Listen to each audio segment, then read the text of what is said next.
Imagine the implications of a weapon with no visible trace. A weapon that could knock out tanks, ships, and planes as fast as the speed of light. The same technology with modifications could disorient and even tranquilize military personnel, rendering them virtually helpless in the battle zone. These are the new weapons of war we will examine in this series. For the past 40 years, the world has been riveted by the threat of nuclear war, and more recently by the prospect of space defenses using lasers and other modern technologies. But while both sides at the Geneva summit will be focusing on these matters, progress is being made in even newer weapons that could render any arms agreement relatively useless. Lightning is the most dramatic form of energy to be found in nature. Scientists have succeeded in creating limited types of artificial lightning, and some think that these could be the forerunners of a new type of directed energy weapon, part of a family of weapons which operate within the radio frequency segment of the electromagnetic spectrum, and are thus referred to as radio frequency weapons. Dr. James Frazier has researched electromagnetic for the Air Force for over 10 years, and he, like a small but growing number of weapons experts, feels radio frequency, or RF weapons, could be the wild card in the ongoing arms race. You could have tremendous amounts of radiative power. And what you did with that power then is a matter of engineering design and what your goal is. Robert Bass, physicist and PhD in mathematics, is working on U.S. weapons research. He says that the Soviets seem to be ahead in a number of areas, and especially in RF weapons. We are behind the Soviet Union in directed energy weapons based on 60 gigahertz microwave beams. Dr. Bass and others feel the most likely form of Soviet RF weaponry would be high-powered microwaves, similar to a focused, ultra-high-intensity radar beam. It would literally cook humans and knock out computers and electronic surveillance and communications gear. An operational RF weapon, relatively cheap and reusable, could devastate sophisticated, expensive war machinery. The $20 million F-16 fighter, for example, is totally controlled through electronic sensors and computers. With no manual flight controls, the plane would literally fall out of the sky after being hit with a high-intensity pulse of microwave radiation. Scientists say that microwaves and other types of RF pulses operating at specific frequencies or windows can be transmitted with little or no loss of power. Machines known as gyrotrons can produce massive pulses needed to drive these devices, and it's believed the Soviet Union has a 3 to 5 year lead in this technology. Over the past year, CNN has repeatedly asked the Department of Defense and the Air Force about radio frequency weapons. After much resistance, DoD finally said that the subject was too sensitive to discuss. In my next report, unexplained cloud-like phenomena which may be evidence of a Soviet breakthrough in RF technology. Chuck DeCaro, CNN Special Assignments.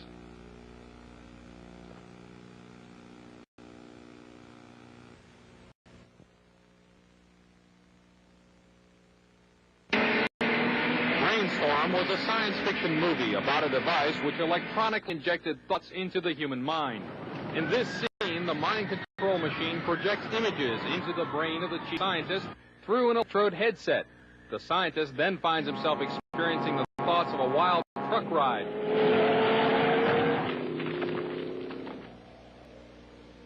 But even in this futuristic Hollywood tale, the subject still had to be connected to the machine by an electrode headset. That's remarkable. But not as remarkable as a real-life experiment where I was the subject of a prototype device designed to project images into the mind without electrodes. The prototype machine, developed from Soviet scientific data, could, according to some scientists, have a profound effect as a weapon of war.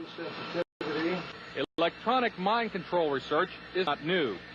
A scientific milestone in this area came in the 1960s when Dr. Jose Delgado demonstrated remote control over a charging bull. By connecting a radio antenna to electrodes inserted into the bull's brain, Delgado proved that the animal's aggressive impulses could be thwarted by electronically manipulating the bull's muscle reflexes. Do you realize the fantastic possibilities if from the outside we could modify the inside? Could we give messages to the inside? But the beauty is that now we are not using electrodes. In recent years, Delgado has shown that the behavior of monkeys can be altered using low-power, pulsating magnetic fields.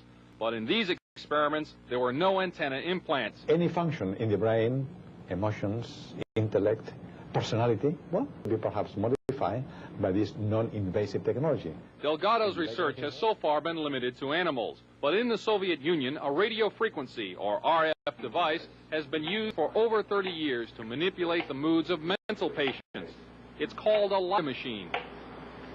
It radiates pulses of radio frequency energy, as well as light, sound, and heat. The pulse rate is in the extremely low frequency range, between 0 and 100 pulses per second. Dr. Ross 80 is the top researcher at the Veterans Administration Hospital in Loma Linda, California. He has been investigating the effects of the LIDA machine. Now, what do the Soviets use this machine for? Well, they don't use it anymore. We should be very clear that this is a machine which is regarded by them as somewhat obsolete technologically. The scientist, who did not want his identity revealed, is employed by the U.S. government and has done secret RF weapons search. He believes that tests done with the LIDA and similar machines prove that humans are susceptible to remote alterations of mood and awareness. Certain kinds of weak electromagnetic signals work exactly like drugs. So the promise is that anything you can do with drugs, you could do with the right electromagnetic signals. Apparently, there are specific sites involved, specific functions involved. It's a matter of matching up, just like it is with a pill or a drug, to cause and effect. You could have a cause and effect relationship between a magnetic field and a biological function. CNN enlisted the help of noted physicist Dr. Elizabeth Rauscher and electrical engineer Bill Van Weiss to build and test an RF mind interference machine from data found in Soviet scientific literature. The machine itself was inexpensive and easy to construct, using parts from a consumer electronics store. It emits a weak magnetic field, pulsed at extremely low frequency. As the subject of the test, I was blindfolded, and my ears were blocked to prevent inadvertent clues as to what was happening. A magnetic probe was placed about 18 inches from my head. As the experiment began, two signal generators produced waveform patterns that were transmitted by the magnetic probe at about 1/1000th of the Earth's natural magnetic field strength. Describe anything that you see, if any. In the control room, Van Weiss varied the waveforms being generated.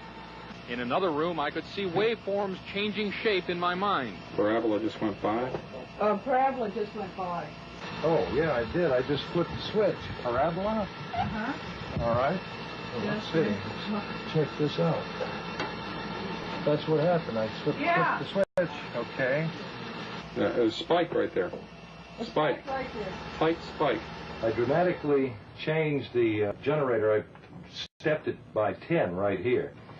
And the intermix from the two generators was right where you said that you saw a spike. Van Weiss said that when I failed to see any change, it was because he had not set the proper frequency and power levels. Later, I asked Van Weiss what a weapon using this technology could do.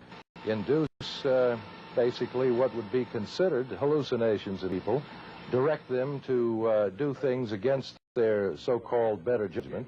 How easy would it be to assemble a weapon from existing off-the-shelf parts?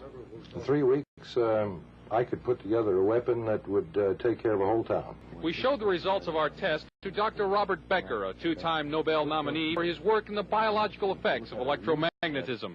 This is a very significant experiment because it carries our understanding of how vision is actually performed a step further into the mystery. He said he thought the machine caused a disturbance in the brain's interpretation of vision, and as such could be used as a weapon. That kind of a disturbance in the visual system could markedly influence the operations of a fighter pilot, a helicopter pilot, or even as simple an aberration in the visual field as making everyone seeing double, or everyone having their visual field jitter like a poorly adjusted television screen.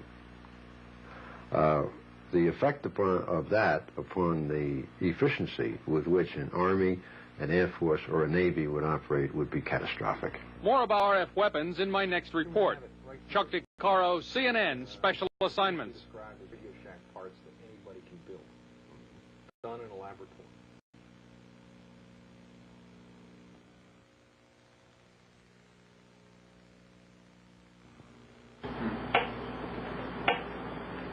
This is a Soviet LIDA machine. It broadcast by a number of high-powered radio transmitters operating deep in the Soviet Union since July 4th, 1976.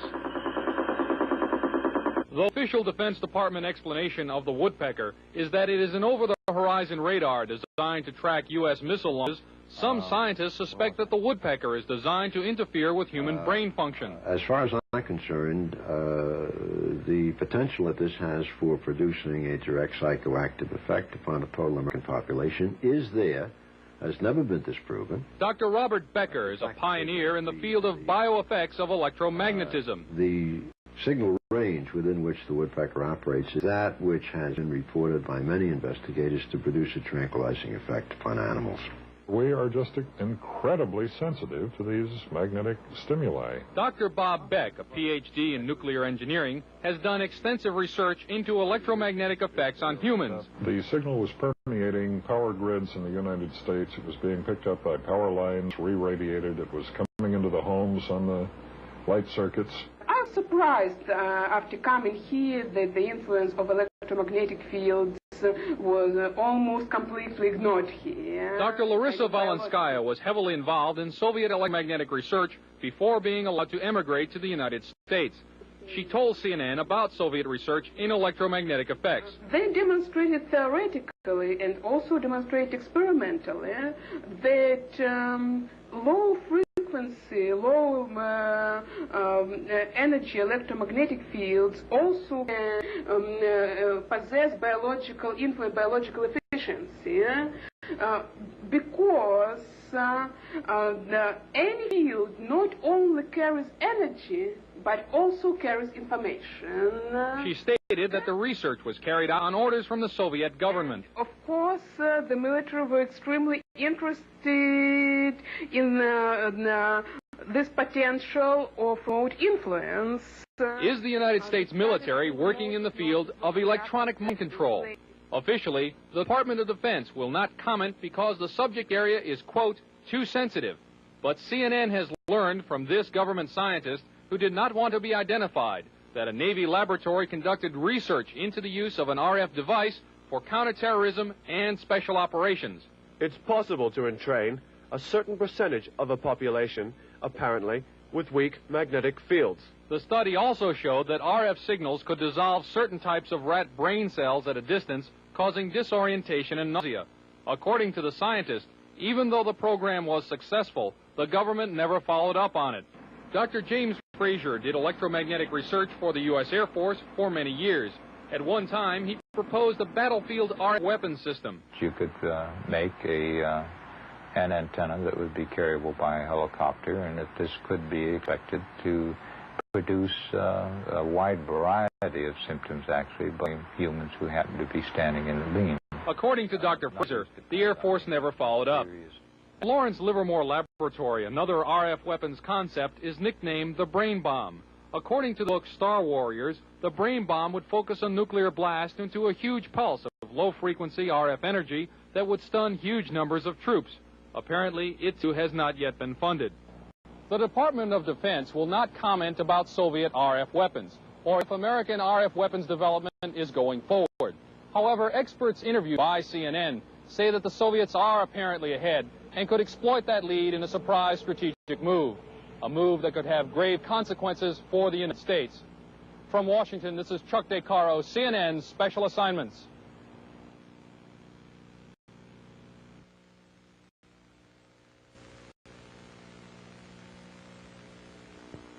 This is a Tesla coil. It was invented some 90 years ago. But now a growing number of experts in the United States feel that it may form the basis of a new generation of Soviet weapons. They are known as radio frequency, or RF weapons, because they operate in the radio frequency spectrum. Their existence is noted in this U.S. Department of Defense publication, which says the Soviets could use them to destroy components of missiles, to interfere with radar and other electronic systems, and even to alter human mind functions. The concept of RF weaponry was predicted at the turn of the century by Nikola Tesla, an American who had emigrated from Yugoslavia. He is best remembered as the man who invented alternating current electricity. In 1899, Tesla built this giant coil which produced 10 million volts of artificial lightning. from it he theorized the possibility of death rays. This and many other of his ideas about the physics of electricity were ridiculed by the scientific establishment. Pure science is not a sure thing. You can't predict what's going to work out and what's not going to work out. Robert Golka, a research scientist, built a replica of the Tesla coil about 80 years later. Golka was trying to produce a phenomenon known as ball lightning. He also used the Tesla coil to conduct testing for the U.S. Air Force. What I was doing was setting in maybe 5-foot-long models of advanced fighter aircraft, and we would want to try to find out which part of the airplane was more vulnerable to lightning strikes, whether it was a wingtip or the canard where the pilot sat. These experiments could also demonstrate the effect of the electromagnetic pulse of a nuclear blast, and Golka says the effect of RF weapons as well. Golka thinks that Tesla's theory that electromagnetic power could be transmitted through the Earth and its atmosphere without wires is a key element in the Soviet Union's work on RF weapons. Tesla's novel weapons theories were generally ignored in the United States. Nikola Tesla died in 1943. After the Second World War, all his papers and effects were shipped to his native Yugoslavia, where they were enshrined in a museum. Some say that that museum proved to be a gold mine for Soviet weapons scientists. We haven't even formally, so far as I know, to ourselves admitted that these weapons exist in the hands of the Soviet Union. Weapons analyst Tom Bearden, a retired U.S. Army lieutenant colonel, is among a small group of scientists and engineers who believe that the Soviets have perfected Tesla's ideas and are developing radio frequency weapons on a scale unimagined in this country. There have been a series of tests of these kinds of weapons, apparently, for a number of years. For example, airliners from Iran, before the fall of the Shah, saw deep within the Soviet Union very large, glowing spherical balls of light, which started out small and then expanded to very large size, which are apparently these kinds of weapons for use in an anti-ballistic missile defense role. Bearden believes that these satellite photographs are of mysterious non-nuclear explosions near an uninhabited island in the East Siberian Sea, and that they are discharges from an RF weapon that uses intersecting energy beams called scalars. In doing so, you can create, for example, either an electromagnetic explosion at a distance, or you can create an electromagnetic implosion at a distance, the extraction of energy from a distant point. This would look like a cold explosion, so to speak.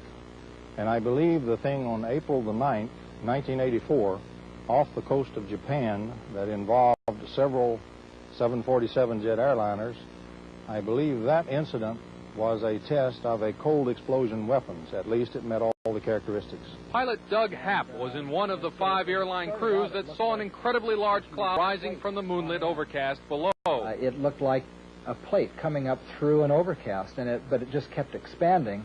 As it got higher, it was apparent that you could see right through the middle of it, so it looked like a big smoke ring. At the time that we first noticed this cloud, we weren't sure what to do, and we took no evasive action because we didn't know which way to go. And I think eventually we either ran through it or it completely engulfed us. Happ says when his flight reached Anchorage, Alaska, it was checked for radioactive contamination. None was found. Dr. James Frazier has done extensive research in electromagnetic effects for the U.S. Air Force. It could be due to a strong electromagnetic beam, but we don't know that. They can also be caused by chance term gradients. We've had for several years studies of clear air turbulence, for instance, which have produced this kind of a disruption. The people who cited those are experienced pilots and should have been familiar with that kind of event, and this apparently was something outside their experience. There have been a number of times when Soviet technological surprise has upset the strategic balance. In 1948, the Soviets detonated an A-bomb years before it was thought possible. In 1957, the Soviets stunned the world by launching Sputnik 1, the world's first artificial satellite. And in 1976, the Soviets were discovered to have been embarked upon a program to build particle beam weapons, a discovery which led, 5 years later, to America's Star Wars program. In each case, the United States was able to regain the balance. But this time, with radio frequency weapons, some scientists feel that the Soviet lead may be permanent. In my next report, how radio frequency devices can be used as weapons against the human mind. Chuck DeCaro, CNN, on special assignment.